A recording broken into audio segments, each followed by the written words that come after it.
गन्ने की फसल में हमला आवर ब्लैक बग को कंट्रोल करने की खास टेक्निक। जी नाज़रीन, मैं हूं आपका मेज़बान मोहम्मद अब्बास। इस साल कमाद का अच्छा रेट मिलने की वजह से जहां काश्तकारों का रुझान नया गन्ना काश्त करने की तरफ हुआ है, वहां बड़े पैमाने पे कमाद की रटून यानी मूडी फसल भी रखी गई है। गन्ने की मूडी फसल में रस चूसने वाले कीड़ों में सबसे पहले ब्लैक बग का हमला होता है। ब्लैक बग को कंट्रोल करने के लिए बसा औकात कई स्प्रे किए जाते हैं, लेकिन फिर भी ये कंट्रोल नहीं होता। इसकी एक खास वजह है। आइए आज मैं आपको वो वजह और इसको कंट्रोल करने की एक खास टेक्निक।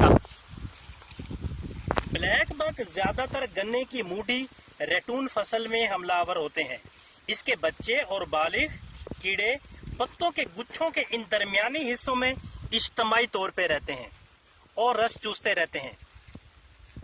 मुतासरा फसल का रंग जर्द पीला पड़ जाता है और शदीद हमला की सूरत में फसल की नशनुमा मुतासिर होती है। ये 32% तक पैदावार में कमी, जबकि 1.1 से 2.8 तक गन्ने में शुगर रिकवरी कम करने का सबब बनते हैं।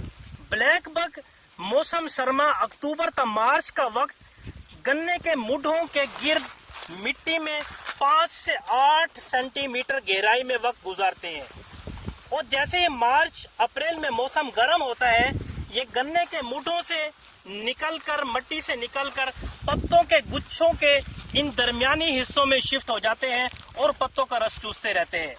ये कीड़े बड़े ही सियाने हैं।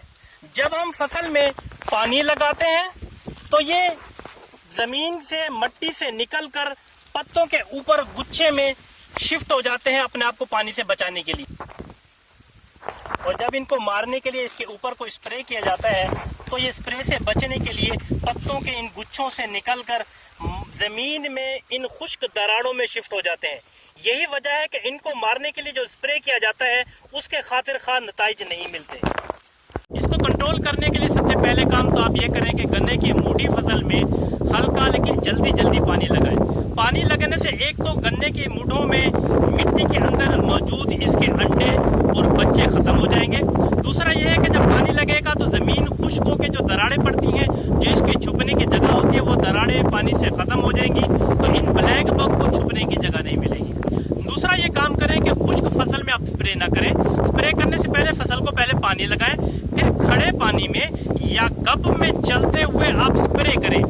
इससे एक तो ये होगा कि पानी लगने से जमीन में छुपे हुए ब्लैक बग के बच्चे और परवाने पानी से बचने के लिए ऊपर आएंगे और स्प्रे की जद में आ जाएंगे। दूसरा इससे ये होगा कि वापसी जब स्प्रे से बचने के लिए इनको वापसी मिट्टी में छुपने के लिए वापस जाने का रास्ता इनको पानी की वजह से नहीं मिलेगा। दूसरा ये काश्तकार आमतौर पे ये गलती करते हैं कि ब्लैक बग को भी एक दूसरे जो है कीड़ों रस चूसने वाले कीड़ों की तरह समझकर हमारा स्प्रे करने वाला ऊपर से पत्तों के ऊपर स्प्रे करता हुआ लाइन में आगे निकल जाता है। ये आपको याद रखना चाहिए कि ब्लैक बग दूसरे रस चूसने वाले कीड़ों की तरह पत्तों के ऊपर मौजूद नहीं होता। ये पत्तों के गिलाफ, गुच्छों के अंदर गिलाफ में गहराई के अंदर ये अपनी पनाहगाह बनाते हैं। इसलिए स्प्रे करने के लिए जरूरी है कि नोजल का रुख पत्तों के अंदर गुच्छों की तरफ नीचे की तरफ हो। दूसरा स्प्रे के लिए प्रेशर का और ज्यादा पानी का इस्तेमाल करें ताकि गुच्छों के अंदर गिलाफ में जो इनकी पनाहगाह है वहां तक दवाई का असर पहुंच सके। दूसरा एक ये काम करें कि स्प्रे जो है अलग सुबह ये शाम के टाइम करें, जो इनका फाल और एक्टिविटी का वक्त होता है, जिसमें ये ज्यादा से ज्यादा स्प्रे के कांटेक्ट में आ जाते हैं। इस वीडियो को काश्तकारों की ज्यादा से ज्यादा आगाही के लिए ज्यादा से ज्यादा शेयर कीजिए ताकि ब्लैक बग को कंट्रोल करने के लिए बेदरेग जहरीली अद्वियात का स्प्रे ना हो, कम स्प्रे में और मौसर कंट्रोल हो जाए। हम आपकी आगाही के लिए इसी तरह मुख्तलिफ फसलों के मुख्तलिफ कीड़ों की पहचान, उनकी आदत, उनकी कमजोरियां, उनको कंट्रोल करने की टेक्निक्स आपके साथ शेयर करते रहेंगे। इसके लिए जरूरी है कि आप हमारे फेसबुक पेज को लाइक करके फॉलो कीजिए ताकि वक्त के साथ साथ हमारी आने वाली वीडियोस आपको मिल जाए। और इस हमारे मुताल्लिका सवालात अपनी कीमती राय के लिए हमारे पेज पर आकर कमेंट्स कीजिए। दिए गए लिंक पर क्लिक करके हमारे यूट्यूब चैनल को भी सब्सक्राइब कीजिए ताकि बैनुल अक़वामी काश्तकार और माहिरीन की राय में आप भी शामिल हो जाए। बहुत बहुत शुक्रिया।